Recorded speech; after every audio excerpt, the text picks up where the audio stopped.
with needs of the Muslims in the modern world. They all consider them unacceptable because of them being the tool of foreign intervention.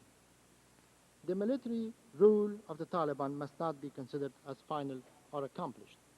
Those foreign quarters, which have provided financial and military assistance to the Taliban, would not be able to subsidy and finance their rule permanently. Taliban are lacking any vision or ability for having an economic and social rehabilitation objective in Afghanistan. They lack any coherent and systematic thinking and projection to the vast needs of today's Afghanistan. Many of their leaders consider the teachings of modern science and technology as contrary to the religion. They consider science to be sacrilege.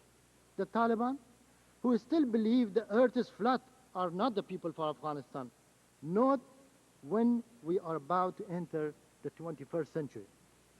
Mr. President, yet the outside sponsors of the Taliban are attempting to cover up their actual identity in nature, thus soliciting a kind of legitimacy for this illegitimate, obscurantist, and terrorist group. Any relation established with the Taliban may be interpreted by the Taliban as if they may have been tolerated by the international community. Allowing this to happen would be an affront to the principles of the United Nations, a seal of approval to terrorism, legitimization of foreign intervention, and indeed an insult to the human conscience.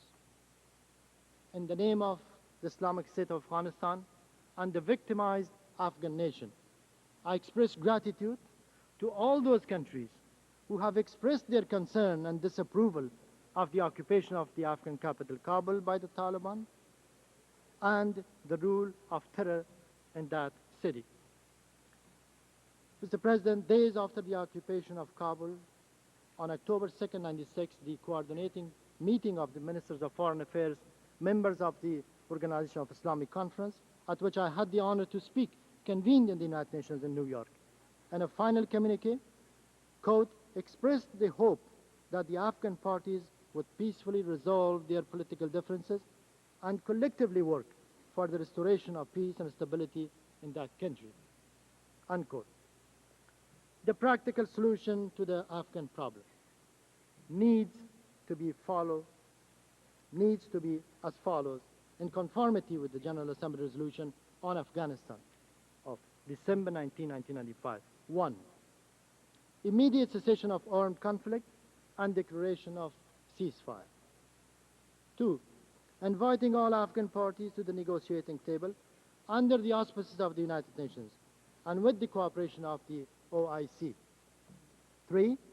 Agreement on the composition of and establishment of a transitional government of national unity and the creation of a credible authoritative body to which the power would immediately be transferred. 4.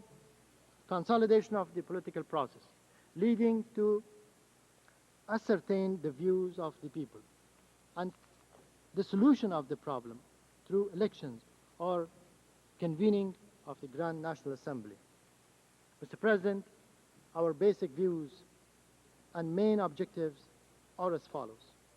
Re-establishment of peace and stability, along with the creation of conditions conducive to assure the people of Afghanistan to live in an atmosphere of law and order on the basis of the democratic values and respect for human rights, all required by an authentic and truthful vision of the high Islamic principles. The establishment of a strong central government based on the agreement among all Afghan sides, who has the capacity to mobilize masses, able to secure the achievement of these goals and allowing Afghanistan to become once again a positive factor for peace and stability in the region to which it belongs. Only a transitional government of national unity would be able to secure the national unity of the country and to allow the launching of the major task of the reconstruction and rehabilitation of Afghanistan. Such a goal could not be achieved without the full participation of the intellectuals, scientists, experts, and technocrats of Afghanistan, many of them now living abroad. We are expecting all countries who are in favor of peace and stability in Afghanistan to assist our people in order to achieve these noble objectives. Mr. President, the founding fathers of this global establishment, 51 years ago, in the city of San Francisco, upon adopting the UN Charter, declared that the United Nations to be based on sovereign equality of all states. This they did at a time when precipitation of this principle was an ideal. The struggle for freedom by many nations, together with millions of sacrifices on one side, and the need of the 20th century as an era of natural interdependence of the members of this global family on the other, proved the righteousness of this principle more than ever. It is apropos in this connection to quote His Excellency Hervé Charette, the Foreign Minister of France, who on September 25th stated from this podium, and I quote, "If we are not careful, we are going to be living in a world without criteria, without values, without references, where some, the strongest and richest, will be in a position to decide alone on the future of the planet." And I thank you, Mr. President.